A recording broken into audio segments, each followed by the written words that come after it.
Bienvenue au podcast Le Temps d'arrêt. Bonjour à tous, bienvenue au 74e épisode du Temps d'arrêt. Aujourd'hui, pour la deuxième fois de l'année, on se penche sur les meilleurs espoirs en vue du prochain repêchage de la LNH. Je suis très heureux de recevoir pour une deuxième fois au podcast Seb Gagné du TSLH Espoir. Seb, ça va bien? Ça va super bien, merci, toi aussi. Ça va très bien, merci. Très heureux de parler d'espoir. C'est un moment assez important pour beaucoup de gens qui font du scouting, mais principalement pour l'équipe du Tout sur le hockey espoir dont tu fais partie. Vous avez sorti dans les derniers jours votre liste de mid-year, de mi-année, votre classement, votre évaluation des 32 meilleurs espoirs selon vous. La première avait été sortie en novembre. On avait parlé à Simon Servant de sa liste. Bien là, ça va être intéressant d'avoir un petit peu ton point de vue sur la tienne. Quelques changements, évidemment, par rapport à la liste de l'automne. Donc, ça va être intéressant de voir à quel point les choses ont bougé depuis qu'on a adressé le sujet pour la dernière fois au temps d'arrêt. Mais en commençant, Seb, si tu le veux bien, j'aimerais que tu nous parles de la QV dans son ensemble. Peut-être deux, trois petits éléments qui retiennent ton attention cette année. On sait que c'est un repêchage particulièrement riche en défenseurs, contrairement à l'année passée. Mais qu'est-ce qui te saute aux yeux à première vue, là?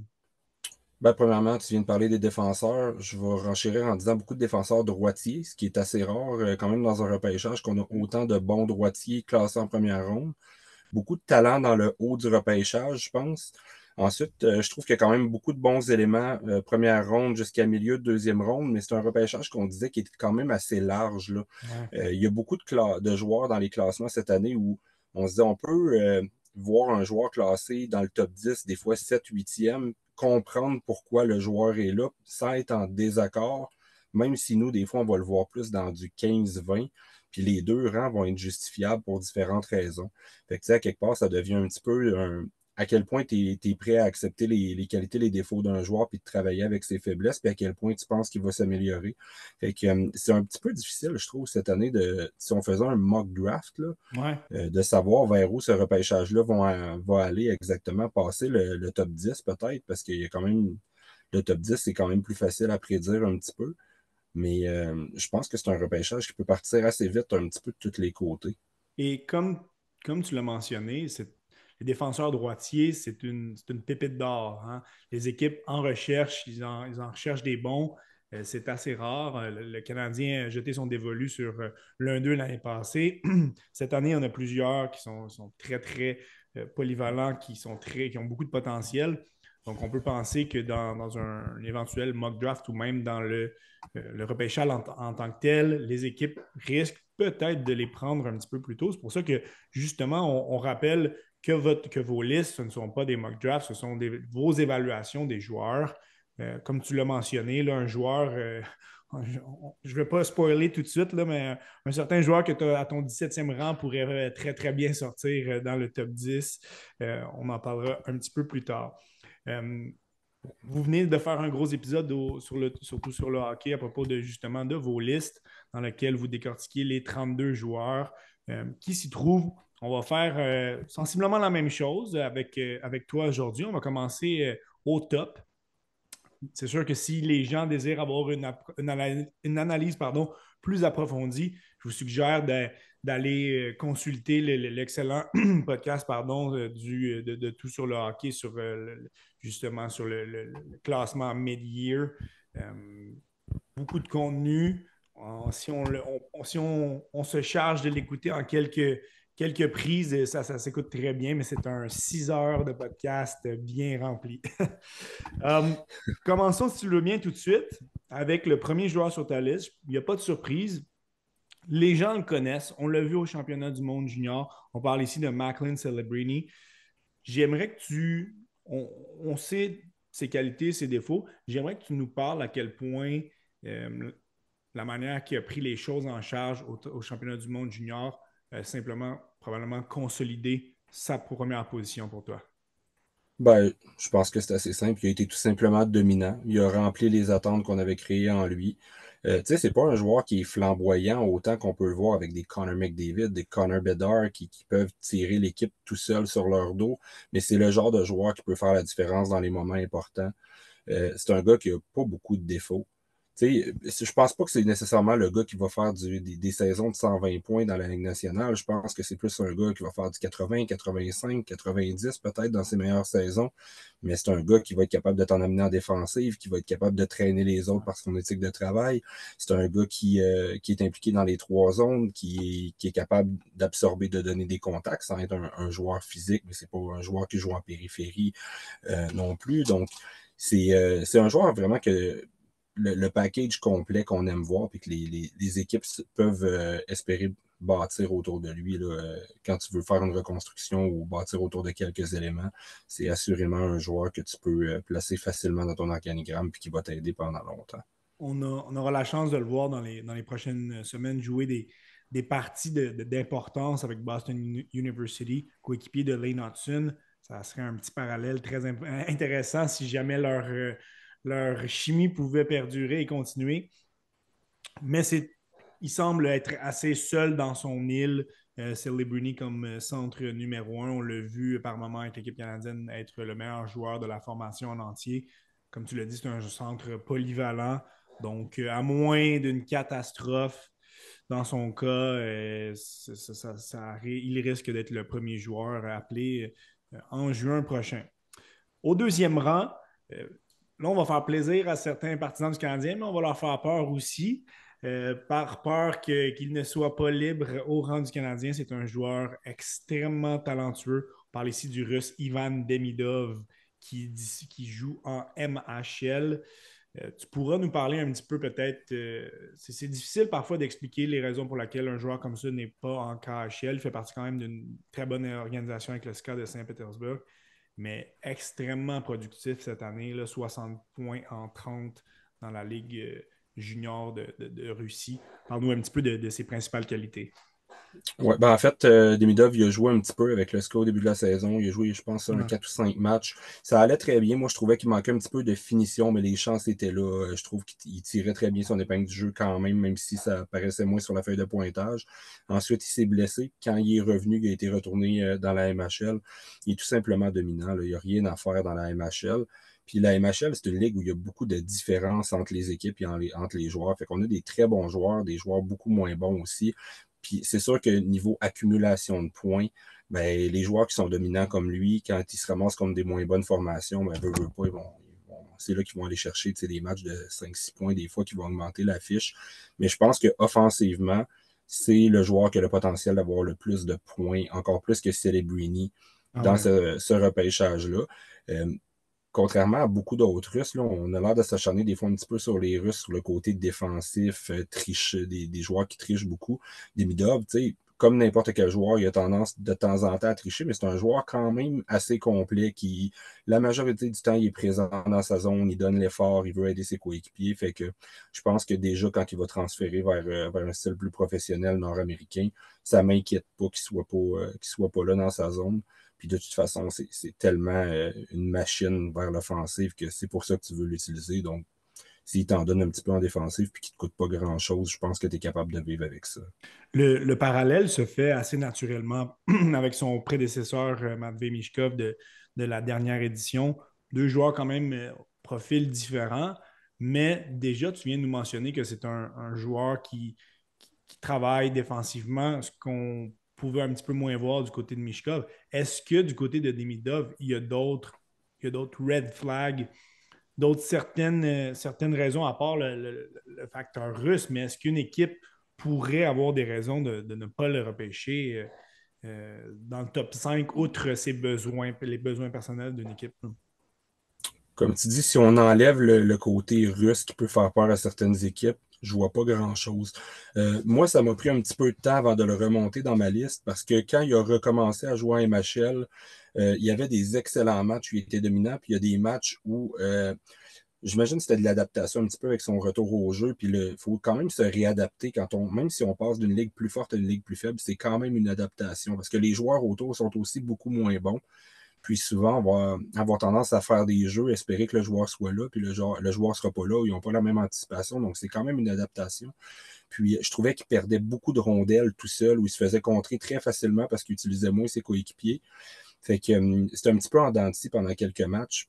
Puis après ça, il a pogné son air d'aller. Là, puis là, il y a une constance depuis peut-être 10-12 matchs là, qui est absolument phénoménale.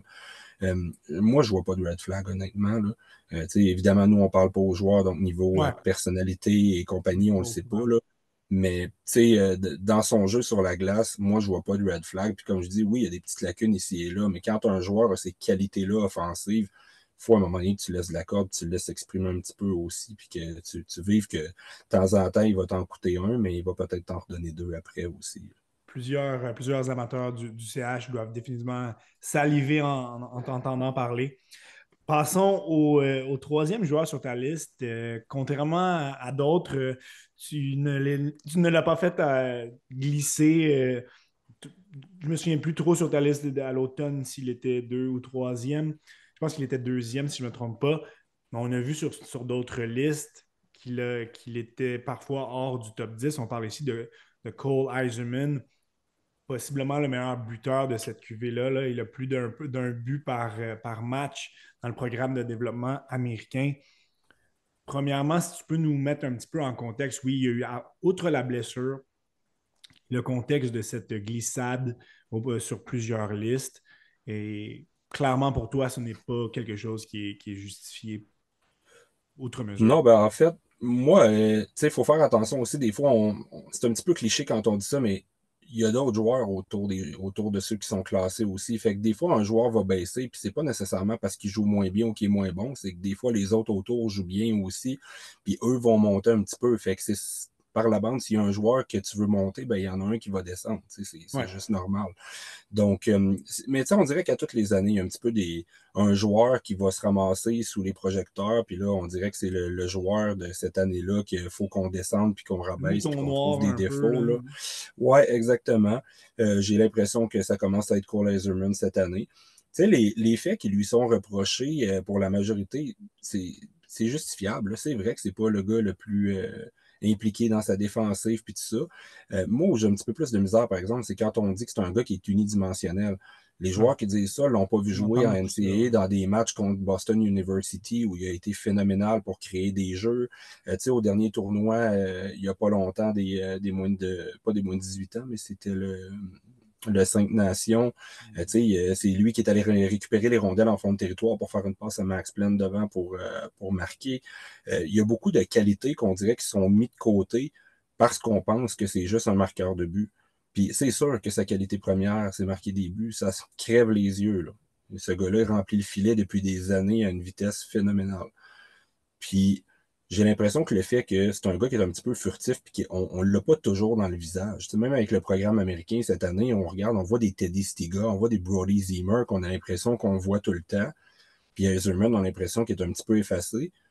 Mais au bout du match, il va finir quand même avec 2 buts, 2 passes, 2 buts, une passe. Tu sais, fait que t'as des qualités que tu peux pas négliger. Puis oui, je comprends que des fois, c'est étonnant parce qu'on voudrait le voir plus puis avoir un joueur qui est plus qui a plus un look superstar un peu, puis qui fait la différence à chaque présence. Mais apprendre à marquer des buts, ça se fait pas. Là. Quand tu as Ouais. un talent comme ça pour marquer des buts, n'importe quel entraîneur va te dire que tu peux pas apprendre à marquer des buts, puis que c'est ce qu'il y a de plus difficile à faire, puis lui, il l'a. Fait que, tu sais, moi, son rang, il est pas locké dans ma liste, mais Ouais. comme on a dit un petit peu dans le podcast, je pense qu'il y a une limite jusqu'où tu peux le descendre. Ça fait partie des joueurs qu'on dit, tu sais, ça peut se justifier de l'avoir quatrième, cinquième, sixième, mais tu sais, c'est pas pour critiquer du tout les listes des autres, mais j'ai de la difficulté à justifier quand on le Ah, voit ouais. 16e, 17e sur certaines listes. Comme Matt disait, c'est correct, mais explique-moi comment tu peux avoir 15 joueurs devant ce gars-là. Ouais. Fait que, C'est. puis tu sais, excuse-moi, je ne Non, veux pas te vas-y, couper, vas-y. mais juste un petit dernier point, c'est que là, ce que je trouve tannant, moi, c'est que j'ai l'impression que on dirait que si Montréal repêche 7e ou 8e, ça va devenir un mauvais choix de repêcher Cole Eiserman à cause de la campagne de salissage, là. Mais le gars, il est sur un pace pour dépasser Cole Caulfield pour le plus de Exactement. nombre de buts marqués avec le programme. Fait que c'est vraiment pas négligeable. Fait que je pense qu'il faut faire un petit peu un deux poids, deux mesures quand on veut faire l'analyse de ces gars-là. Avoir potentiellement deux marqueurs capables d'en marquer 40 sur deux unités différentes, ça pourrait être toute une vision pour l'avenir du CH. Le quatrième joueur sur ta liste, c'est tout un prototype, pardon. Gros centre de 6 pieds 5, 216 livres. On en entendait extrêmement parler. Là, malheureusement, sa blessure a ralenti, si on veut, le hype qui entourait sa sélection. Ça reste un profil extrêmement intéressant. On parle ici du Canadien Caden Lindstrom, des Tigers de Medicine Hat. Une belle saison au niveau de la production, 46 points en 32 matchs avant sa blessure. Mais c'est vraiment le type de joueur qu'il est, physique, gros, mobile, euh, talentueux. C'est vraiment le package complet, là, Caden Lindstrom. Oui, exactement. Tu sais, moi, ce que je disais l'autre jour, c'est prends une planche à dessin puis dessine le joueur de centre prototype parfait qu'une équipe de la Ligue nationale va chercher, puis tu vas voir Caden Lindstrom. Le gars, il est gros, il est fort, il est physique, il a un très bon tir. C'est pas un joueur nécessairement qui est spectaculaire dans sa manière de passer la rondelle, mais il choisit les lignes à haut pourcentage, mais il réussit très bien à la passer, il voit bien le jeu. Tu sais, c'est pas un Berkeley Catton ou un Demidov qui va réussir à te la lober par-dessus 4-5 bâtons nécessairement, mais il a une très belle efficacité. Il est capable de marquer dans le trafic en avant du filet sur des retours, des tirs déviés. Il est très impliqué, très bon défensivement. C'est un gars qui n'a pas beaucoup de défauts. Puis souvent, les joueurs de centre de 6 pieds 4, 6 pieds 5 avec ce poids-là, c'est des projets. C'est des gars que Ouais, tu te dis, OK, je le repêche pour ce qu'il va être dans 3, 4, 5 ans. Puis lui, il est déjà là. il est Donc, pratiquement moi, ce prêt que. déjà. Ouais, fait que ce qui peut être, tu sais, puis on fait souvent le parallèle avec un Quinton Byfield, ben, ça a été long, Byfield, avant qu'il arrive. Mais moi, quand je regarde un Caden Lindstrom, j'ai pas l'impression que c'est un projet à l'aussi long terme que ça.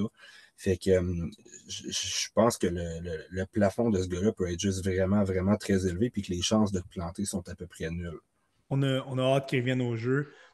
On a hâte qu'il dispute des matchs importants euh, en OHL pour le voir dans un autre contexte. Mais définitivement, comme tu dis, il coche énormément de cases. Faisons la transition vers un joueur que tu viens de mentionner. On passe d'un gros gabarit vers un gabarit un petit peu plus frêle. Ça reste un joueur extrêmement talentueux. On parle ici de Berkeley Catton, centre 5 pieds 11. Et ce qu'il est en train de faire avec les Chiefs de Spokane est quand même assez extraordinaire, là. 87 points en 53, mais dans une formation qui est démunie de talent offensif, pardon, mis à part Catton. On le voit régulièrement dans les faits saillants sur les plateformes de réseaux sociaux. C'est un joueur extrêmement talentueux. On voit sa vitesse, on voit ses mains. Mais à part les flashs, qu'est-ce qui t'impressionne le plus de son jeu, là? Ben, un gros merci à Connor Roulette, premièrement, qui est à peu près le seul joueur qui est capable de compléter un petit peu qu'est-ce que Berkeley Catton va faire. Tu sais, encore là, c'est un joueur qui est excessivement talentueux. Je pense que c'est un des meilleurs passeurs de ce repêchage-là. Euh, les lignes à bas pourcentage vont fonctionner quand même. C'est un gars il a des yeux tout le tour de la tête. Le gars qui rentre backdoor, là, derrière trois autres gars qui sont sur le backcheck, il va réussir à envoyer la rondelle quand même à ce gars-là. Euh, il a un excellent tir, puis sa dégaine est vraiment rapide, là, il dégaine vraiment sans avertissement. Euh, Très dangereux dès qu'il rentre à l'intérieur des deux cercles. Je trouve pas que c'est un gars qui est périphérique. J'aimerais qu'il s'en aille un petit peu plus dans le trafic, un petit peu plus souvent, mais je trouve pas que c'est un joueur qui est périphérique. Moi, ce que je lui reprochais un petit peu, c'est que j'ai l'impression que c'est un gars pas qui a peur de se faire brasser, mais qui aime pas nécessairement le contact non plus. Ouais. C'est correct, c'est pas son rôle, mais tu sais, j'aimerais ça quand même le voir un petit peu finir ses mises en échec. Il est un petit peu du bout du bâton quand il n'a pas la rondelle, mais il est là, tu sais. Défensivement, ben, tu sais, c'est pas, je dirais pas que c'est le meilleur centre sur 200 pieds en ce moment.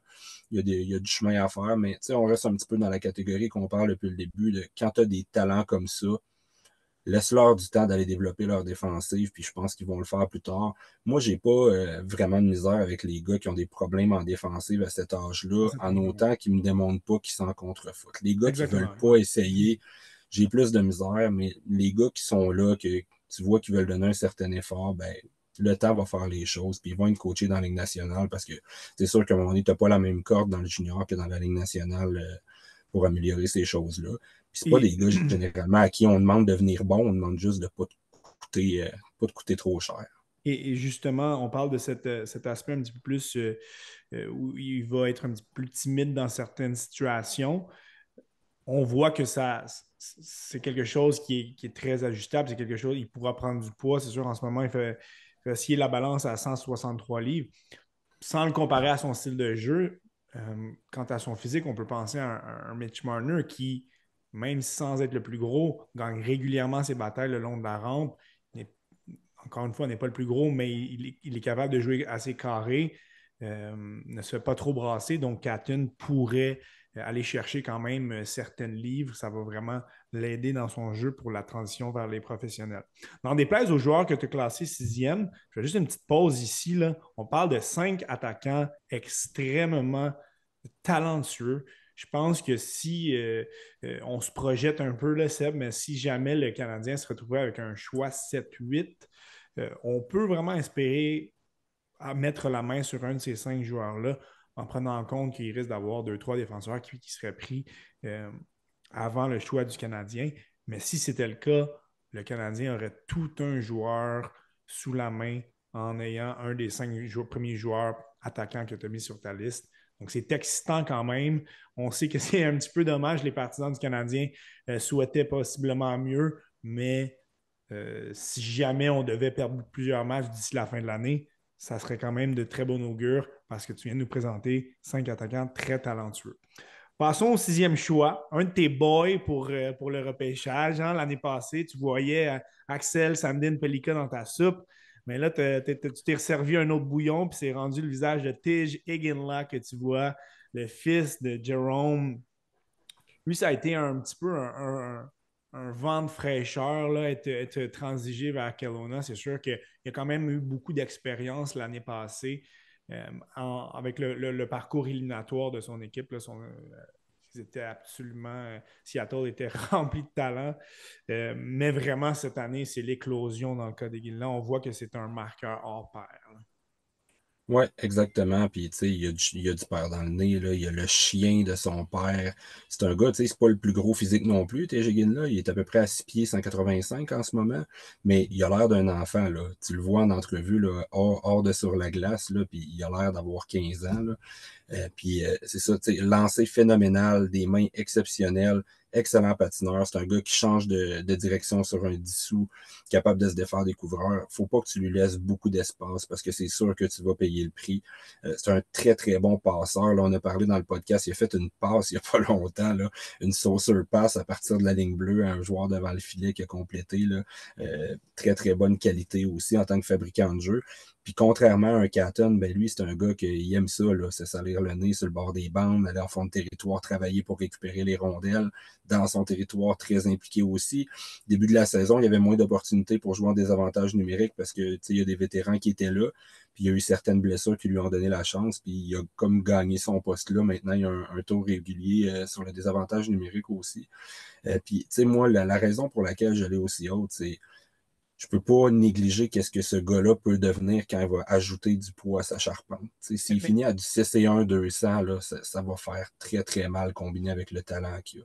mais mis à part le poids, qu'est-ce qui lui manquerait pour être disons, peut-être que pour toi, il est dans la discussion avec les cinq choix précédents, mais en termes de qualité hockey, qu'est-ce qui lui manque pour être vraiment dans un autre niveau, là, selon toi? Pour moi, il manque rien. Honnêtement, pour moi, il manque rien. Il y a du peaufinage à faire autour de son jeu, tout simplement. Où, tu sais, des fois, les mains vont un petit peu trop vite. Il va échapper une rondelle par lui-même.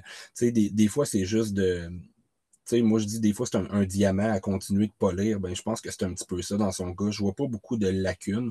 Je vois juste de prendre le package puis de continuer à améliorer le package ensemble pour augmenter Intéressant. ça. Mais c'est un autre joueur que je trouve pas excessivement beaucoup de lacunes. Puis que je pense tout simplement qu'avec le temps, il va devenir de meilleur en meilleur. Puis c'est, tu sais, faut accorder une certaine importance quand même à la progression d'un joueur. Puis Ouais. la progression qu'il connaît cette année, c'est phénoménal. Là. C'est une, Tu sais, il va frôler probablement le 50 buts cette année dans le junior quand même. Là. Fait c'est qu'il une- n'y a c'est une pas belle une tonne perspective de que joueurs tu qui nous marquent 50 buts. amènes. C'est une belle perspective que tu nous amènes. On voit beaucoup de ses qualités principales. Que du chien, un marqueur, mais là, de savoir que c'est un gars qui n'a pas vraiment de lacunes, mis à part évidemment rajouter certains livres, c'est vraiment quelque chose d'intéressant et d'encourageant pour l'équipe qui vont mettre la main sur Iguinla au prochain repêchage. Gardons un œil sur son jeune frère, Joe, qui a fait ses débuts avec les Oil Kings d'Edmonton. Ça va être quelque chose, lui aussi. On risque d'avoir un deuxième duo de frères prolifiques d'ici quelques années dans la LNH. Là, après on a les Hughes, les Ketchuk. D'ici quelques années, on aura les Ginla. Donc, Joe qui vient de faire son début dans la WHL. Ça va être intéressant de le suivre, sa progression. Et Au il est septième très rang, bon aussi. Puis on a oui. même, j'ai même vu passer aussi, il y a une sœur, Eginla, qui joue aux États-Unis puis qui fait très, très bien Ah aussi. oui? OK, Fait que ça, c'est j'étais vraiment pas au courant, là. toutes les racines de la famille, là. Le talent est très répandu dans la famille Guinla. Au rang numéro 7, on commence un petit bloc de défenseurs. Et le premier sur ta liste, là, je pense que c'est quand même c'est mérité. Mais on parle ici du défenseur Sam Dickinson. Donc, Sam Dickinson, on dirait que c'est déjà un homme, là. 6 pieds 3, 195 livres. Euh, c'est un leader extraordinaire avec les Knights de London. Vraiment, probablement le défenseur le plus complet de ce repêchage. Ouais, exactement, comme tu viens de le dire. Puis c'est pour ça en ce moment qu'il est premier dans ma liste, c'est que c'est un défenseur qui est très complet, que je pense qu'il peut devenir vraiment un stud pour une équipe en défensive, un premier ou deuxième défenseur. Moi, j'ai certains points d'interrogation sur à quel point il peut développer son offensive.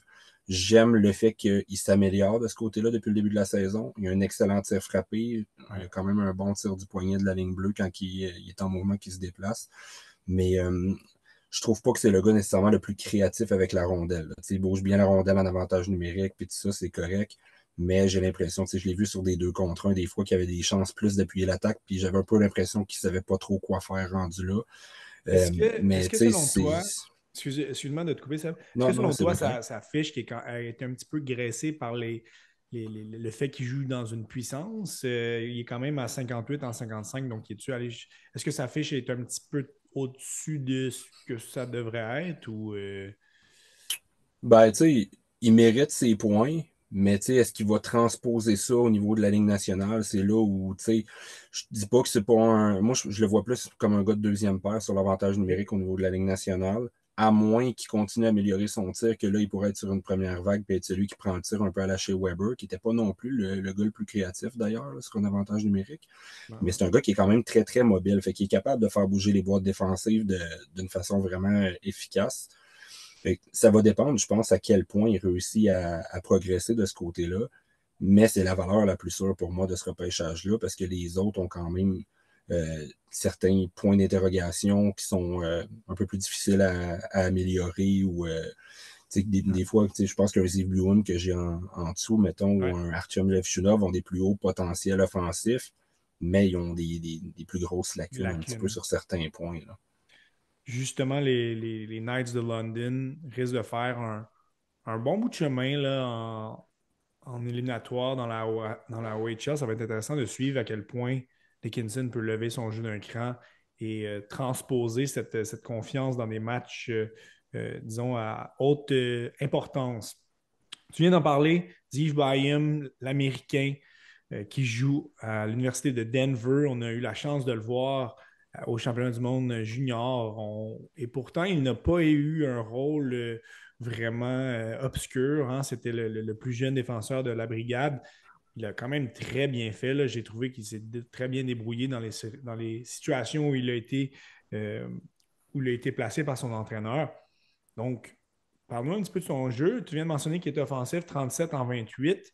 Un défenseur qui a une très belle mobilité aussi.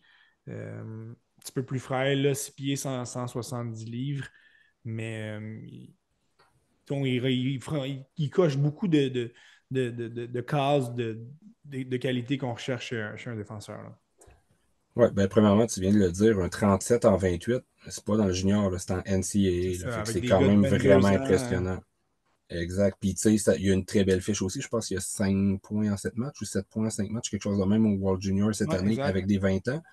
Fait que, tu sais, offensivement, je pense que c'est un gars qui peut amener ça au prochain niveau. Le point d'interrogation, ben, tu l'as mentionné un petit peu, c'est sur le gabarit qui est un petit peu moins avantagé à 6 pieds, 175 environ dans ces eaux-là. Euh, si BioM était à 6 et 2, 190, peut-être qu'en ce moment, il serait premier défenseur sur ma liste. Mais moi, je l'ai mentionné, je vais le rementionner encore. Les trois défenseurs que j'ai de suite sont pas là de suite pour sans raison, en fait. C'est que pour moi, la compétition est encore présente entre ces trois défenseurs-là. C'est loin Intéressant. d'être coulé dans le béton pour l'ordre dans lequel ils vont finir au bout de l'année. Chacun a un petit quelque chose de plus ou de moins que l'autre. Puis c'est vraiment une course de qui va améliorer le plus les choses qui peuvent améliorer d'ici la fin de la saison. Buem, c'est pas un gros gars, mais c'est pas un gars qui s'en laisse imposer non plus. Sur le bord des bandes, on voudrait des fois qu'il soit un petit peu plus physique, qu'il gagne un petit peu plus de bataille, mais c'est un gars qui a du chien pareil là, après les sifflets, Ouais. c'est pas rare, les mains dans le casse, il va tasser les gars en avant du filet. Fait que la volonté de tasser les gars, de jouer physique, elle est là. Euh, par contre, c'est ça. Il y a quand même une certaine limite des fois à son gabarit où, quand il va jouer avec des gars qui sont encore plus gros, encore plus forts, ben, ça met quand même des petits astérix à côté de son nom.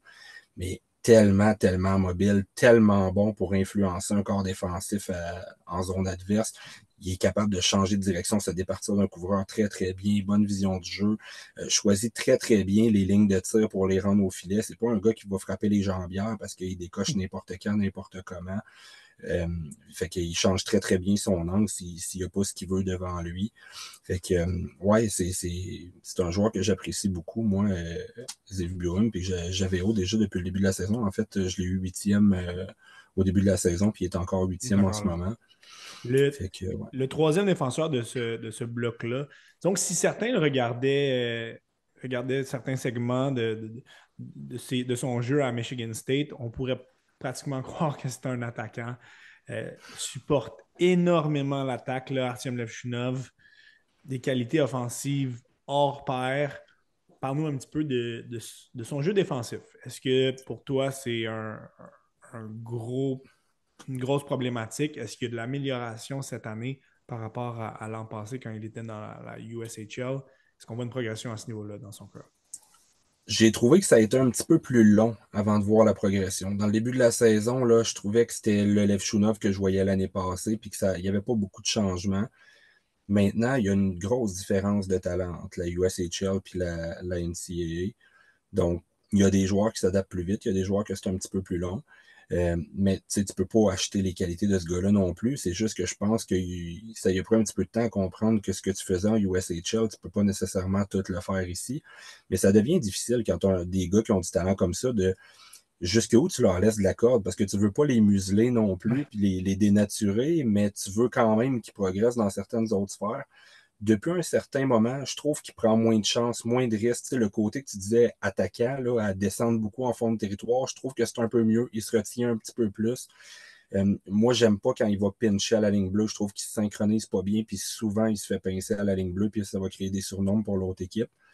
Mais je trouve que ça va de mieux en mieux. Il est un petit peu moins perdu dans son territoire. Des fois, on avait l'impression qu'il est un petit peu poule sans tête à vouloir courir après tout le monde. Je trouve que son positionnement est mieux. Fait que c'est encourageant. Là. Depuis un certain temps, je trouve qu'il y a des choses sur quoi il progresse. Jusque où il peut progresser d'ici la fin de l'année, d'ici les prochaines années, c'est difficile de le prédire. Mais je parlais un petit peu au début de t'as des joueurs des fois plus haut, plus bas. Qu'une Un équipe qui s'en étage, aille ça. dire je Ouais. m'en vais chercher un Levchunov, deuxième, troisième, parce que tu adores son talent et que tu es confiant que tu peux amener ce gars-là à un autre niveau du côté défensif, ben c'est parfaitement justifiable. Ouais. Je pense qu'on peut avoir un beau parallèle avec lorsque les Blue Jackets ont sélectionné David Jiricek. Plusieurs l'avaient plus loin sur leur liste. Les Blue Jackets voyaient un beau potentiel, euh, un joueur qu'on ne pouvait pas lire. Est-ce qu'on aura eu la main heureuse? C'est à voir. Disons que Oui, parce qu'en ce moment, c'est ça, c'est ce qu'on voyait à son année de repêchage, c'est ce qu'on voit en ce moment. C'est plus difficile. Là. Oui, ouais, il produit des points, mais les côtés négatifs qu'on disait, c'est pas mal ça encore au niveau de la Ligue nationale en ce moment, les séjours qu'il y a eu là-bas. c'est le genre de décision qui peut parfois te faire perdre ton emploi parmi, parmi d'autres. Là. On peut en parler à Jarmo Kekalainen. Euh, on complète le top 10. On revient vers un attaquant, un autre joueur qu'on a vu avec la Finlande au championnat du monde junior. Certains vont regarder disons, la colonne des statistiques et ne seront pas très impressionnés.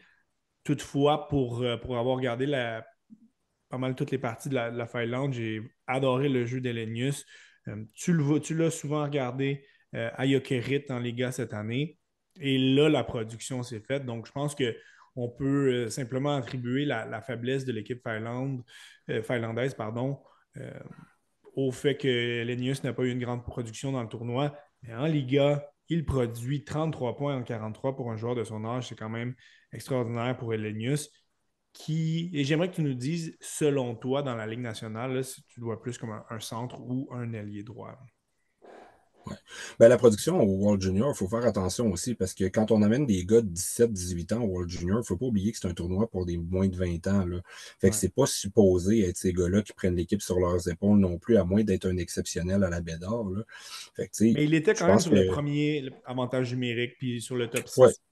Fait que ouais, il a ouais. pu Mais tu sais, la s'attendre. Finlande n'était pas une puissance tant que Non, ça du tout, non du plus. tout. Fait que oui, je suis d'accord avec toi, par exemple, qu'on s'attendait peut-être à une petite coche de plus au niveau de l'offensive, mais c'est des poids assez lourds sur des épaules d'un joueur de Ouais, c'est 17 ans zéro quand même quand inquiétude. ça repose. Là, tu sais. Fait que, mais oui, c'est un gars encore là qui n'a pas beaucoup de défauts, tu sais, mais c'est pas non plus le joueur le plus créatif, le plus offensif. Tout dans son coffre à outils est bon, mais il n'y a rien d'exceptionnel.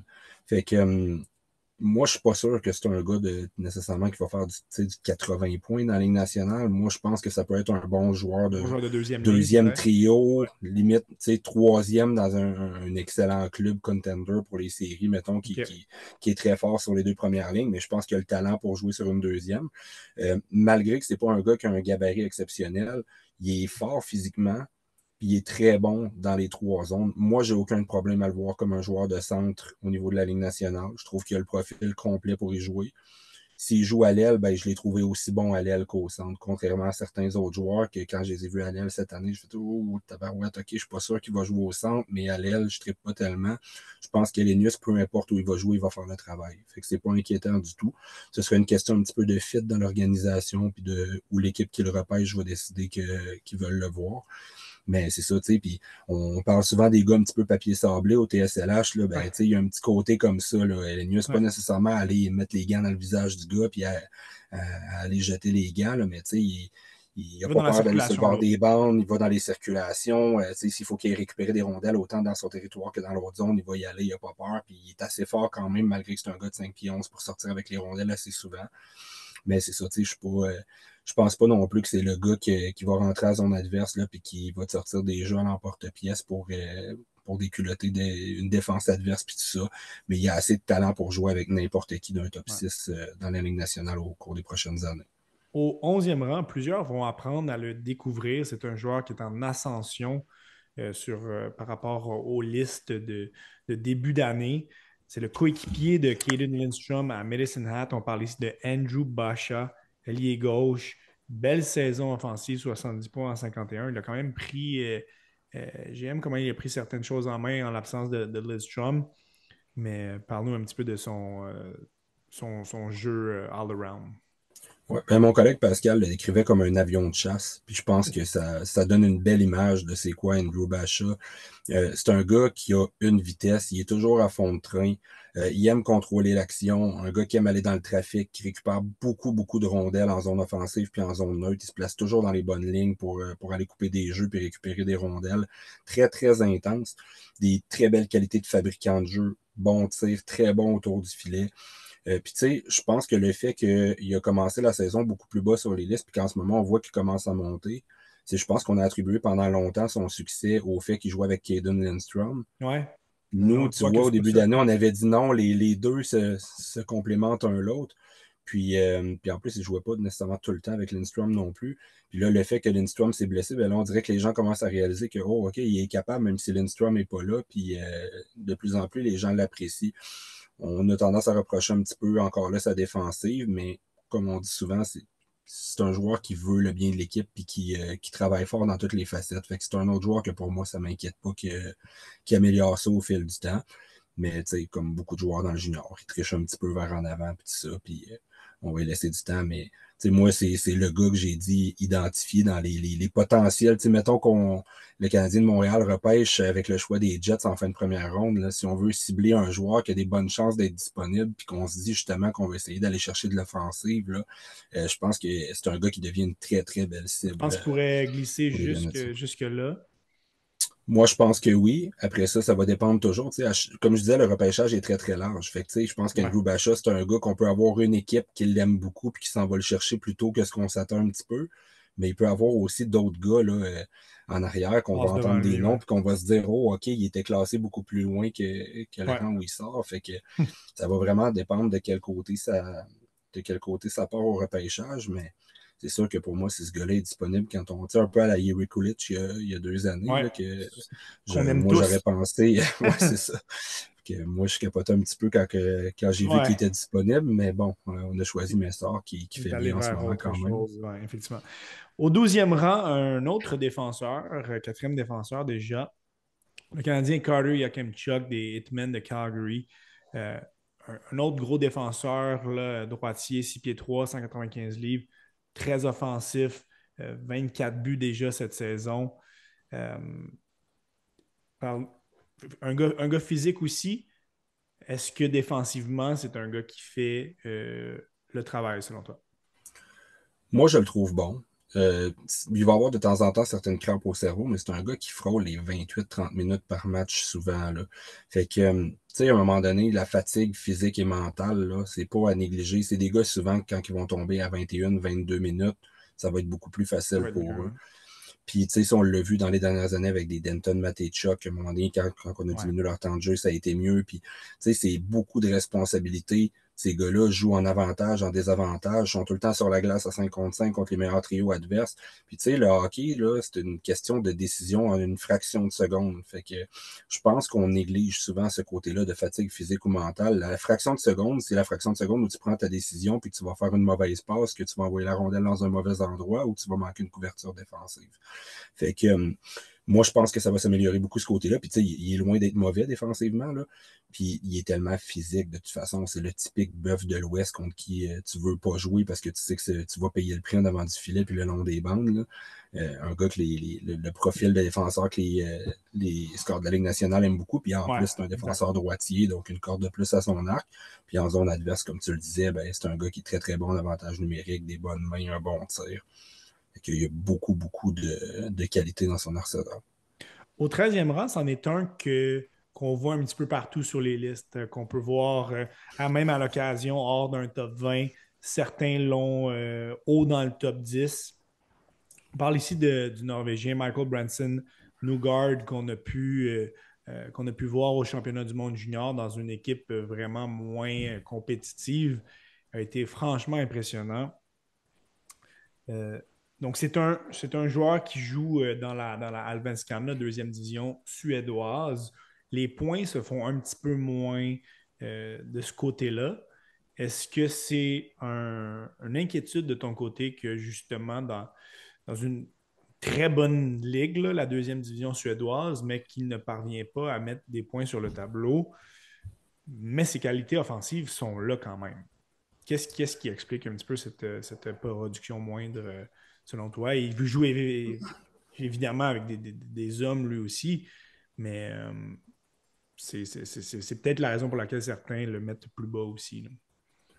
Moi, ça m'inquiète pas vraiment parce que c'est une ligue que c'est difficile de produire la Svenskan. On dirait que tu es un petit peu entre le junior où c'est trop facile, puis la SHL où tu as des très bons joueurs pour jouer avec toi, puis tu as un petit peu les gars qui sont entre deux ou qui sont sur le point d'être repêchés, un peu plus jeunes, qui n'ont pas nécessairement de place avec leur club en SHL encore.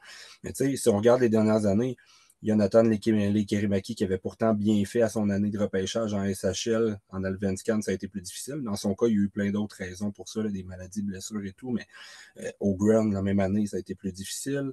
Euh, si on regarde l'année passée avec voyons, avec les Blues de Saint-Louis, Jean Blanc.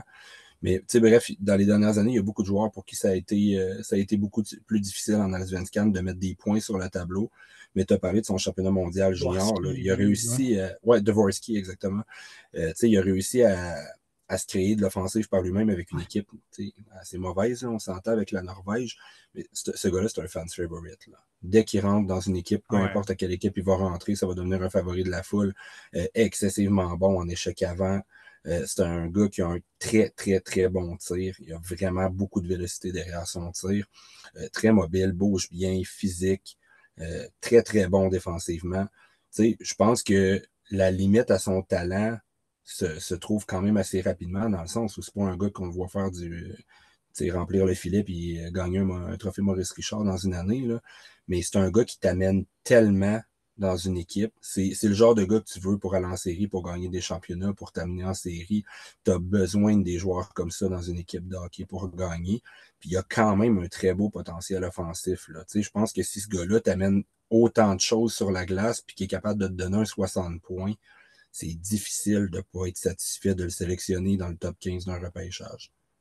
Disons que ça va être intéressant de voir euh, où est-ce qu'il va sortir parce qu'il reste, disons, peu d'éléments pour lui d'ici la fin de l'année pourrait tout de même quand même gagner certains rangs. Au 14e rang, un disons, des joueurs les plus, je trouve, les plus intéressants de ce repêchage-là, c'est dur de le- de le quantifier par rapport à ce qu'il est vraiment. On parle du Russe Igor Chernyshov. Récemment, j'ai regardé certaines de ces rencontres dans la KHL avec le Dynamo de Moscou et je trouvais qu'il avait énormément de chiens. À vous avoir entendu parler de son cas dans le classement de mi-année, il semble être assez parfois inégal dans ses performances. Reste que c'est un joueur, on parlait tout à l'heure de Demidov, c'est un russe atypique, Chernyshov n'a pas peur d'aller où ça peut faire mal, quand même assez présent en échec avant. Donc, il y a beaucoup, beaucoup de choses pour intriguer les équipes de la Ligue nationale, là. Ouais, ben, il y a le profil parfait pour devenir vraiment l'attaquant de puissance qu'on recherche dans la Ligue nationale. Moi, je trouve pas tant qu'il y a eu des performances en dents de scie. Le début de saison a été plus difficile en MHL parce qu'on dirait que ça fonctionnait juste pas entre lui et ses coéquipiers. On dirait que la chimie était pas là. OK. Autant pour lui que pour les autres avec lui, ça marchait pas. Tu avais certains bons joueurs ensemble, mais des fois, tu as des bons joueurs ensemble que ça marche pas. Euh, Puis, je trouve que son rôle est juste tellement différent quand il joue dans la KHL où il y a un rôle plus d'utilité, de profondeur, où on lui demande d'aller terminer ses mises en échec, récupérer beaucoup de rondelles, puis il est moins là comme fer de lance pour produire de l'offensive, évidemment, dans la KHL.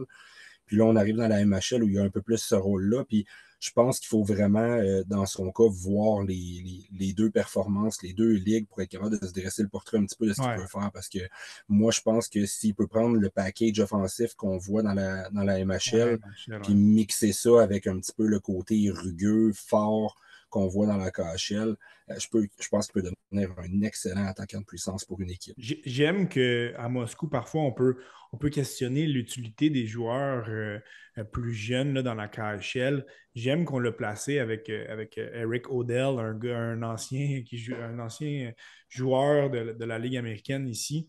Puis, un gars qui a beaucoup, beaucoup d'échecs avant, qui joue le jeu rugueux. Puis, on dirait que Chernyshov s'implante un petit peu de ce jeu rugueux-là et sans faire une comparaison, parce que je pense que selon moi, c'est un des bons attaquants de puissance dans la LNH, s'il est capable de se rapprocher à un échec avant à la Ivan Barbachev, ben, en plus du talent offensif, ça va être quelque chose qui est d'assez épeurant là, pour les autres équipes, là. Donc, un Ouais. profil très intéressant, celui de Igor Chernyshov. Au 15e rang, un autre joueur qui est vraiment en ascension, euh, était plus bas dans plusieurs listes en début d'année. On parle ici de Liam Greentree des Spitfires de Windsor, a connu un excellent match des espoirs dans la Ligue canadienne un petit peu plus tôt dans l'année.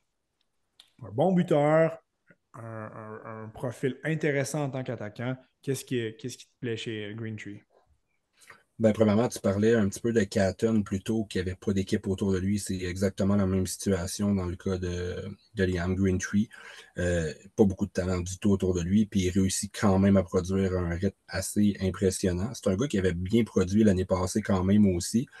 Puis, tu sais, c'est pas le patineur le plus rapide, le plus explosif, mais il y a une intelligence offensive pour toujours réussir à être au bon endroit au bon moment. Puis ça fait en sorte qu'il va toujours être placé pour recevoir une rondelle pour décocher, pour prendre un retour de lancer, pour faire dévier une rondelle. Il y a une belle patience aussi avec la rondelle en zone offensive. Euh, un gars qui est quand même assez créatif, sans être nécessairement le plus créatif au monde, mais quand même une belle créativité. Mais il y a cette capacité-là de timing un peu à la Cole Iserman en version Wish, là, pour utiliser le genre d'expression de Simon Servant. Là, tu sais. Il n'y a pas le talent nécessairement d'un Iserman, mais un petit peu le même ADN dans la manière de savoir comment compter des buts puis d'être au bon endroit au bon moment. Je pense que c'est quelque chose qui se transpose très, très bien au niveau de la Ligue nationale. Mais je pense que c'est un gars qu'il va falloir qu'il soit bien jumelé, par exemple, au niveau de la OK. Ligue nationale. Parce que ça va prendre des gars un petit peu très talentueux autour de lui, puis Talentueux, ouais. lui va les suivre puis compléter beaucoup. Mais je pense que les chances d'avoir du succès dans la Ligue nationale vont dépendre beaucoup d'avec qui il va jouer, dans quelle organisation il va tomber. C'est ce qu'on recherche aussi, là, un joueur qui, oui, va être mis dans une certaine situation, mais qui va fonctionner. Et tu viens de le mentionner, Green Tree, s'il est mis dans une certaine chaise, là, on va reprendre l'expression populaire de l'année de l'entraîneur du Canadien, s'il est mis dans une certaine chaise, ça pourrait fort bien fonctionner. Donc, je pense que les équipes de la Ligue nationale aiment aller chercher des joueurs comme lui où il y a une certaine certitude. Là, évidemment, il n'y a, rien de certain dans les espoirs, mais disons qu'on voit son profil, on voit le genre de joueur qui va dans la LNH. Oui, il a besoin d'être jumelé à quelqu'un d'un petit peu plus talentueux, mais je pense que les équipes qui ont des joueurs un petit peu plus raw dans leur talent pourraient se dire ben, on va aller chercher un gars comme Green Tree, ça va être un bon complément, puis on a une bonne chance de le voir avec nous d'ici quelques années. Ça pourrait être une sélection intéressante. Là, Seb, ceux qui suivaient les espoirs commençaient à se gratter la tête. Ils se disaient où sont les deux défenseurs qui sont à tes rangs 16-17? Ben, ils sont là finalement. On parle ici de Anton Silyaev. Euh, je vais nommer le 17 un petit peu plus tard parce que c'est vraiment deux profils complètement différents. Mais c'est le russe format géant qui joue avec Nizhny Novgorod dans la KHL. Euh, on le voit extrêmement haut. Là, on le voit au deuxième rang. Il y a même certains scouts associés à Bob McKenzie qui l'avaient placé premier devant Celebrini, donc c'est pas rien. Donc, on parle d'un prototype spécial, comme celui de Lidstrom, hein, 6 pieds 7, 207, très mobile. Pourquoi est-ce que, ben, évidemment, tu vas parler pour toi, mais les autres panélistes du TSLH Espoir sont pas mal dans la même situation que toi, donc tu fais un petit peu référence à leur analyse en même temps. Mais pourquoi est-ce qu'on voit Sliaev plus loin au TSLH Espoir? Je pense que c'est le potentiel offensif sur quoi on a un petit peu plus de doutes. Je sais que certains recruteurs, si on se fie un petit peu à l'épisode où Bob McKenzie a parlé, qu'il le voit comme un potentiel futur Victor Inman. Ouais, ça, Nous, vous on ne a le un petit voyez peu de pas. difficulté à voir ça. Tu sais, moi, je le comparais au dernier podcast, plus dans le moule d'un Colton Parayko, peut-être. Là. Ouais, c'est une belle C'est un gars qui, comparaison. tu sais, un petit peu d'offensive quand même, parce que c'est un gars qui est très, très mobile, qui bouge très bien, mais c'est pas un gars qui est créatif. Il a un très bon tir, par exemple, là, très bon tir des poignets. Mais c'est ça, tu sais, je pense pas que c'est un gars là, qui va réussir à pivoter une attaque à 5 ou à faire bouger beaucoup de choses en zone adverse. Il est de meilleur en meilleur, je trouve, pour appuyer l'attaque parce qu'il patine très, très bien. Là. Puis je pense que c'est un petit peu ça qui saute aux yeux la première fois qu'on voit ce gars-là. Même moi, au début de l'année, je le connaissais pas. Puis quand j'ai commencé à regarder des matchs de Torpedo, je me suis dit, oh, wow, c'est qui lui, tu sais, parce que je voyais ce défenseur-là avec une grille, puis j'étais comme, il y a une grille, il est éligible. Puis, tu sais, ça saute aux yeux la première fois qu'on le voit. C'est un gars de 6 pieds 7, 207 livres. Fait que quand tu vois des gars qui se déplacent comme ça sur la patinoire à cet âge-là, c'est évident que le profil attire l'œil. Mais c'est ça, tu sais, moi, pour classer un gars dans un top 5, top 8 d'un repêchage, un défenseur, ben, il faut à un certain moment que tu sois capable de m'amener quand même une certaine offensive. Si j'ai des doutes, euh, un petit peu dans le cas de Dickinson, ben, j'en ai encore pas mal plus dans son cas à lui, à Silayev. Mais je pense qu'il peut devenir un excellent défenseur mettons, de deuxième paire, plus comme shutdown, OK. bon en relance. Fait que, ouais, moi, je suis pas convaincu encore je pense pas que c'est un défenseur de première paire, à moins qu'il soit un shutdown sur une première paire. Le parallèle à faire avec le joueur que tu as classé au 17e rang, Zane Parek, qui est intéressant, c'est pas mal l'inverse qu'on lui reproche. Là. Un joueur extrêmement talentueux offensif. Là, il a des saisons records. Là. Euh, on parle ici de 79 points, dont 27 buts en 52 parties. Euh, et lui, c'est le contraire, justement, offensif extraordinaire. C'est plus le niveau défensif qui est un petit peu inquiétant. Il y a de l'amélioration dans son cas, Mais ce qui va être intéressant d'ici la fin de l'année, du côté de Parekh, c'est que son stock value, si je peux me permettre l'expression, pourrait monter en flèche comme il pourrait perdre du galon. C'est un joueur qui va beaucoup jouer. Il fait partie de l'organisation des Spirits de Saginaw qui vont être à la Coupe Memorial. Donc, il risque de faire un bout de chemin en éliminatoire, va jouer à la Coupe Memorial, c'est certain. S'il impressionne, ça ne serait pas surprenant de voir ce gars-là sortir top 5. Là. Moi, je pense qu'il peut sortir très haut. Tu sais, ça rentrait au début du podcast, je te disais, il Exact. y a des gars qu'on peut C'est voir lui que très j'avais en haut ou tête. très bas. Exact. Puis moi, en ce moment, c'est un gars qui monte dans ma liste, là, parce qu'il s'améliore beaucoup. Tu peux pas acheter du talent offensif comme ça. Je pense qu'il faut prendre un petit peu avec des pincettes les stats, parce qu'il joue pour un excellent club qui marque beaucoup, beaucoup de buts. Veux pas, ça va t'aider sur les stats. Puis je veux pas dire qu'il y a des stats à cause de ça, parce qu'il participe au fait que l'offensive est excellente dans ce club-là. Mais les chiffres, tu sais, Mathieu a parlé un petit peu dans les podcasts de Luka Dragicevic l'année passée, qui avait Ouais. des statistiques hallucinantes, puis cette année, il produit même pas un demi-point par match. Fait il faut toujours en prendre puis en laisser un petit peu avec les stats. Maintenant, ça n'enlève rien au talent de Parekh qui est Ouais. excellent avec la rondelle.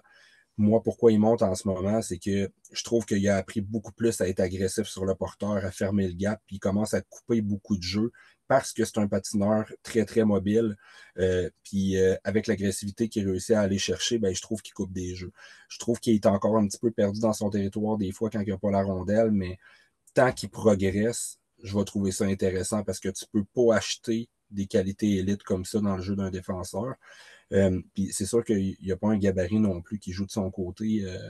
Zane Parekh, un petit peu comme on parlait de Ouais. BOM plus tôt dans le podcast. Mais c'est ça. Moi, c'est un gars en ce moment qui traîne beaucoup plus vers le haut que vers le bas. Moi, je le vois pas monter nécessairement dans du 5 à 8 comme certains l'ont, mais je peux assurément comprendre qu'on puisse le voir aussi haut parce que clairement, il y a des qualités vraiment élites dans son jeu. Au 18e rang, Beckett Seneke, qui est un Canadien qui joue avec les Generals d'Oshawa. Dans son cas, les points sont un petit peu moins là, juste un peu en dessous de la barre des 1 point par match. Mais c'est un gros bonhomme, il joue la grosse game. Aspect offensif un petit peu moins là dans son cas. Est-ce qu'il peut avoir un meilleur potentiel selon toi? Euh, Ouais. Moi, je pense que l'aspect offensif est excellent. C'est la constance. C'est de le faire avec OK. constance parce que c'est un gars qui va avoir des streaks à avoir beaucoup de points en peu de match, puis il va disparaître un petit peu par après. Un autre gars qui n'a pas nécessairement eu le meilleur club autour de lui, puis ça va beaucoup mieux pour Oshawa depuis que Callum Ritchie est revenu. Je pense que tu as parlé tantôt du match des meilleurs espoirs avec Liam Greentree. Ben, il jouait avec Seneca. Ouais, Puis je il a bien pense que ce fait. qu'on a vu, lui aussi, il a eu un excellent match à ce Absolument. match-là. Puis je pense que ce qu'on a vu de Beckett Seneke dans ce match-là, c'est le Beckett Seneke qu'on peut voir OK. dans le futur avec un bon club, avec une équipe de la Ligue nationale. Un gros gars. Puis tu sais, il a pris beaucoup de poids, beaucoup de grandeur au fil des dernières années. Fait que, je pense que c'est Pascal qui en parlait. Il est un petit peu encore en train d'apprivoiser son corps aussi. Là. Fait que non, je pense que très, très beau potentiel, puis beaucoup de choses qui se transposent très bien à la Ligue nationale dans son cas. C'est juste J'avais de hâte de trouver me la rendre. constance. J'avais hâte de me rendre, Seb, à ton 19e rang. C'est un espoir polarisant quand même dans ce repêchage. On parle ici de Trevor Conley, l'Américain qui joue en USHL avec Tri-City. Il fera partie de l'Université Providence l'année prochaine en NCAA. Polarisant car certains le voient extrêmement haut. Donc oui, il est en ascension. Dans votre podcast de début d'année, on le voyait plus vers la fin de la première ronde. Là, ici, tu le places quand même 19e, mais quand même à mentionner que certains analystes, dont j'ai le Snake Boisvert, Simon Boisvert, qui le mettait deuxième derrière Celebrity parmi les espoirs cette année, c'est pas rien.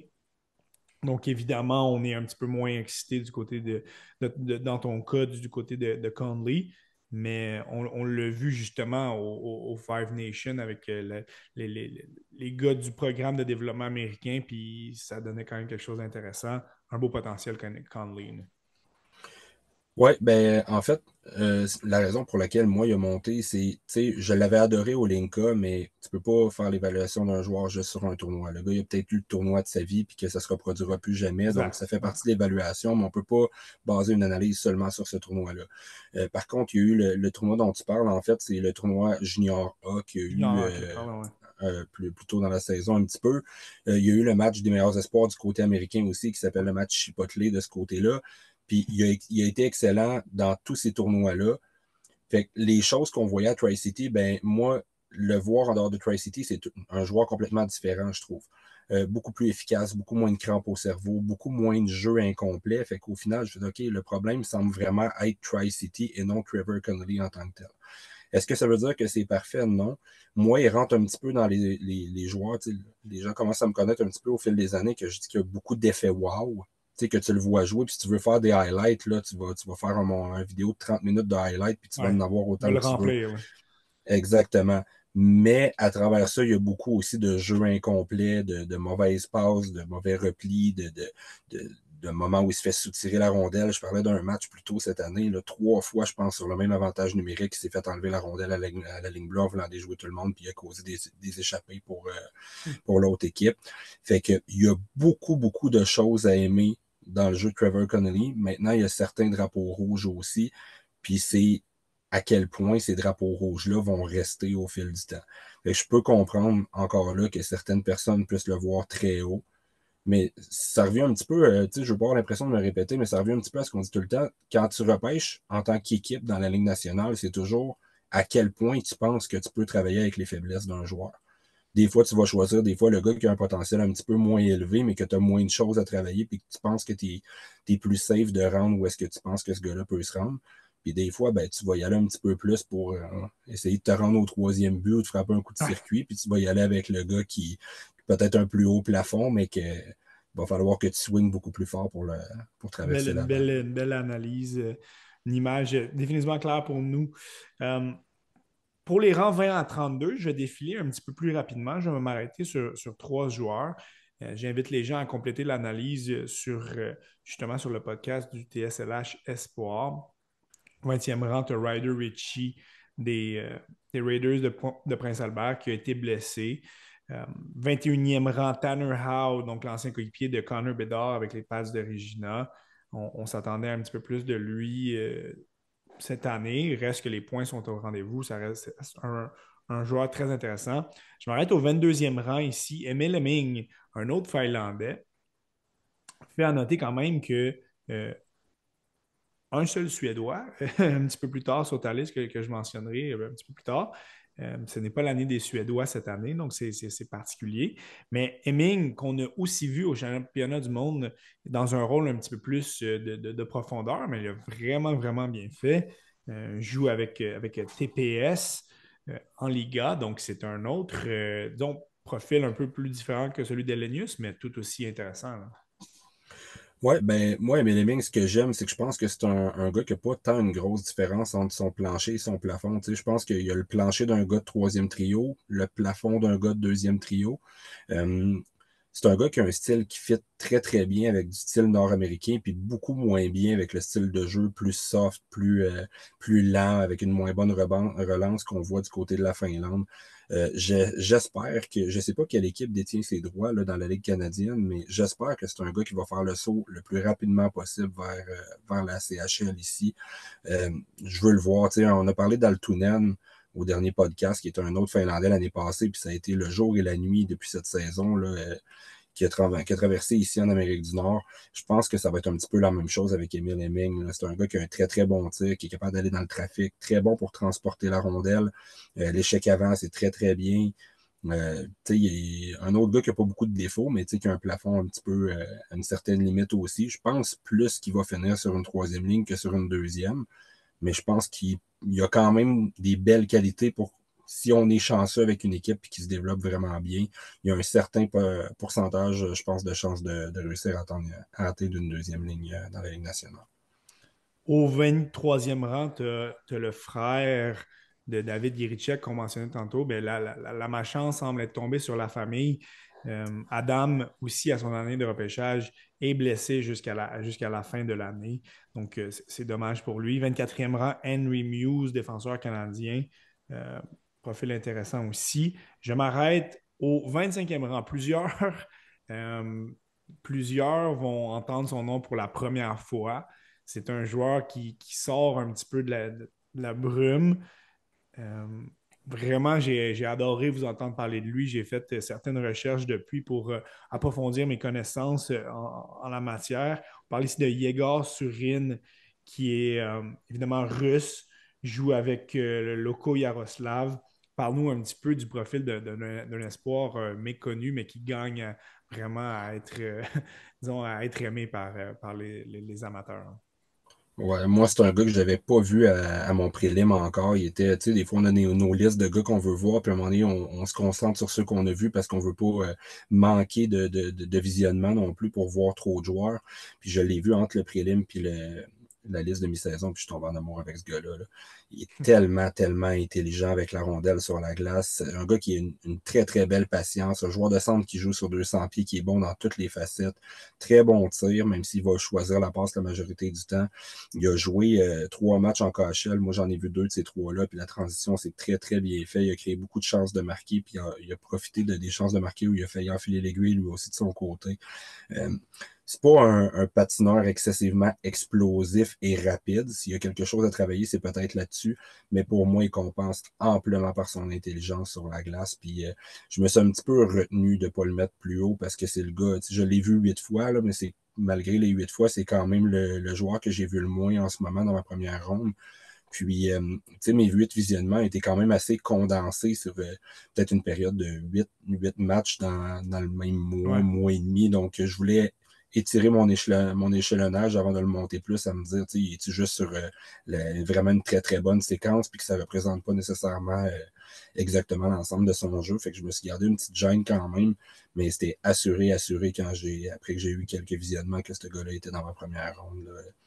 J'ai vraiment hâte de le revoir parce que là, on attend qu'il ressorte d'autres Ouais. matchs de lui en ce moment sur les plateformes. Puis j'ai très, très hâte de revoir ce kid-là. Au 26e rang, Simon Zetter, justement le seul Suédois de cette liste. Euh, un attaquant, un gros attaquant. 27e rang, les gens, disons, on constate probablement que ce n'est vraiment pas une grande cuvée pour les Québécois et la JMQ. Effectivement, aucun joueur de la JMQ se figure sur ta liste. J'imagine que Maxime Massé ne devait pas être trop, trop loin, mais il n'y figure Peut-être pas. plus que tu penses. Ah ouais, hein, Ah, je suis ouais, pas vendu Maxime Massé du tout, moi. Et je l'avais même OK, pas dans ma première ronde au prélim. Puis non. je te dirais qu'en ce moment, moi, il est passé le 40. Là. OK, bon, ben, intéressant quand même. Mais on n'avait pas encore de Québécois sur cette liste. Ben, le seul qui pourrait s'y retrouver, ben, qui s'y trouve et qui pourrait être sélectionné en première ronde, c'est Sacha Boisvert. Il a mis le cap vers les États-Unis dans la USHL. Il évolue avec les Lumberjacks de Muskegon. Et c'est un centre, 6 pieds 2, 180 livres, quand même des qualités intéressantes, là. Un gars rapide, bon sur les mises en jeu, quand même des bonnes mains. Euh, Qu'est-ce qui fait en sorte qu'on ne le voit pas nécessairement plus haut, là, Sacha Boisvert? Je pense que c'est tout simplement le plafond. Tu OK. sais, je pense que plancher, plafond, ça va se ressembler sur une troisième ligne. Tu sais, je pense que la limite à son offensive risque d'arriver assez rapidement. Mais c'est un gars qui ça devient difficile de ne pas le classer en première ronde parce qu'il a un profil qui se transpose très bien à la Ligue nationale, puis il fait tout bien quand même. Il a le gabarit, il a le tir, il est capable de passer la rondelle, mais tu sais, il n'y a juste rien d'exceptionnel dans le jeu de Boisvert, là. Ouais. Fait que je pense que c'est un gars qui peut rendre des très très bons services, qui a un haut pourcentage de chances de jouer dans la Ligue nationale. Je pense juste moi que son plafond va, la limite de son plafond va arriver quand même assez rapidement du point de vue offensif. Pour compléter ce top 32, Cole Hudson, le frère de Lane, un autre qu'on voyait beaucoup plus haut, qui finalement une saison un petit peu plus difficile. Teddy Stiga, 29e rang, donc les deux coéquipiers du programme de défense, programme de développement américain, attaquant. Nikita Artamanov, un Russe qu'on avait un petit peu plus haut sur plusieurs listes, coéquipier de Siliaev dans la KHL. Dominique Badinka, défenseur, 31e rang. Un Tchèque. Finalement, Luke Missa, le Canadien, le frère de Michael, qui risque d'être un très haut choix au repêchage de l'année prochaine. C'est celui qui complète ton top 32. Donc, une liste franchement bien bâtie, Seb. J'aime beaucoup la manière que tu as placé tes attaquants, avoir un bloc de défenseurs. Ensuite, on mixe un petit peu ça. On a regroupé Silialiev puis Parek. Mais ce qui est vraiment à garder en tête, c'est que justement, il reste beaucoup de choses à nous mettre sous la dent d'ici la fin de l'année. Les éliminatoires en Europe, les éliminatoires euh, aux États-Unis dans les colleges, évidemment les éliminatoires dans la CHL, la Coupe Memorial. Donc, c'est vraiment donc c'est la liste de mi-année, mais le gros du travail s'en vient pour la saison du scouting. C'est vraiment, j'imagine aussi dans ces moments-là, les matchs à hauts enjeux que là, on va vraiment, certains joueurs peuvent gagner des points. On parlait de ça du côté de Parek, d'autres peuvent en perdre. On voit la vraie nature parfois des joueurs quand ça compte. Et c'est vers ces joueurs-là souvent qu'on veut aller, là. Ouais, puis encore plus cette année, je pense, parce que comme je disais, le repêchage est assez large, puis souvent, on va avoir plus de mouvements entre nos listes préliminaires puis nos listes de mi-saison, parce que c'est normal, on a juste vu beaucoup moins les joueurs. Il y a des joueurs qu'on n'a pas eu le temps de voir encore, parce qu'on a eu juste à peu près 3 mois pour les voir, ou on les a vus Exact. un petit peu l'année d'avant, mais cette année, j'ai l'impression, tu sais, je parle pour moi évidemment, mais je pense que c'est un petit peu la même chose pour les autres boys. Euh, j'ai rien de canné dans ma liste de mi-saison là, par Ouais. rapport à ma liste finale. Puis pas que c'est canné d'habitude, mais tu sais, il y a souvent souvent, on va regarder notre liste et on se dit, ben, je pense pas qu'il y ait beaucoup de mouvements entre tel rang et tel rang ou entre tel rang et tel rang. Tu sais, on a un peu des blocs de joueurs qu'on se dit, ça peut s'interchanger dans ces rangs-là, mais ça devrait être un peu les mêmes tiers de joueurs. Puis j'ai l'impression que cette année, là, ça peut être pas mal plus large puis bouger pas mal plus entre la mi-saison puis la fin de saison. Ça va dépendre des performances de chacun. Puis comment ça va se passer, comme tu dis, dans les séries, puis dans les tournois. Il va y avoir le tournoi U18 aussi Ouais. Ouais. après la saison. Fait que, ouais, il reste encore beaucoup de hockey à voir, puis beaucoup de choses qui vont se passer. Ça va être intéressant de suivre justement vos listes de fin d'année. Là, ça s'en vient pas mal plus tard. Mais vraiment du gros travail qui était effectué derrière ces 32 noms. Ça peut sembler banal, voir 32 joueurs sur, sur une feuille comme ça, sur un tableau, mais beaucoup de travail qui est sur ce classement-là. Donc, Ouais. euh, Ouais. Puis ce que les gens ne savent pas, c'est qu'il y en a 32 en ce moment qu'on fait là, mais moi j'en ai 64 de c'est classés, ça. un peu comme les autres boys, puis Ouais, on a 125, 150 de vues aussi en arrière qui sont pas classés. Là. Fait que c'est effectivement. sûr qu'on c'est beaucoup de travail derrière ça, mais on aime tellement ça que. Seb, aujourd'hui, je ne t'aurais pas fait t'asseoir sur ta chaise pendant 6 heures, mais on a réussi quand même à avoir vraiment un beau portrait des meilleurs espoirs pour l'année prochaine. Je pense qu'on a vraiment approfondi notre connaissance par l'entremise de tes observations, des espoirs qui vont être plusieurs d'entre eux les étoiles de demain dans la Ligue nationale. Donc, toujours très intéressant vraiment d'aller chercher des informations supplémentaires sur ces profils intéressants-là. Je te remercie vraiment d'avoir eu de ton passage dans le temps d'arrêt. C'était vraiment très agréable de t'avoir parmi nous. Toujours une très belle analyse. Ton delivery est excellent, Seb. Donc, une belle chance pour nous au temps d'arrêt de t'avoir eu à nouveau avec nous aujourd'hui, là. Merci beaucoup. C'est toujours un plaisir de faire partie du podcast. C'est toujours bien apprécié. On Merci de se, m'inviter d'ailleurs. Ben, ça fait plaisir. On se reparlera pour un gros épisode comme on avait fait l'année passée, où on ratisse large avec les autres boys du TSLH. Ce sera notre rendez-vous pour le troisième épisode de l'analyse des espoirs de 2024 pour ce qui est du temps d'arrêt. Je te remercie encore une fois, Seb. Et puis, merci à tous d'avoir été là. Puis, je vous dis à un prochain épisode du temps d'arrêt.